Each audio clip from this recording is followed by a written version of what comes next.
കാക്കയുടെയും പൂച്ചയുടെയും കയ്യിൽ നിന്ന് രക്ഷപ്പെടുത്തിയെടുത്ത ഒരു പാവം ചെമ്പൂത്തിൻ കുഞ്ഞാണിത്. ഇവനെ കയ്യിൽ കിട്ടുമ്പോൾ ദേഹത്ത് ഒരു തൂവല് മാത്രമേ മുളച്ചിരുന്നുള്ളൂ. ആ അവസ്ഥയിൽ പുറത്തു തന്നെ വിട്ടാൽ ജീവന് അപകടമാണെന്നത് തീർച്ച.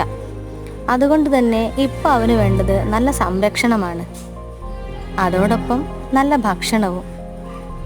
ആദ്യമാദ്യമൊക്കെ പേടിയുണ്ടായിരുന്നെങ്കിലും ഇപ്പോൾ പേടിയൊക്കെ മാറി ഭക്ഷണം കഴിക്കാൻ തുടങ്ങി. ഇപ്പോൾ തൂവലുകളൊക്കെ മുളച്ച് ഒരു കുട്ടി സുന്ദരനായിട്ടുണ്ട്. ഇനി പറക്കാനാകുന്നതുവരെ ഇവിടെ തന്നെ.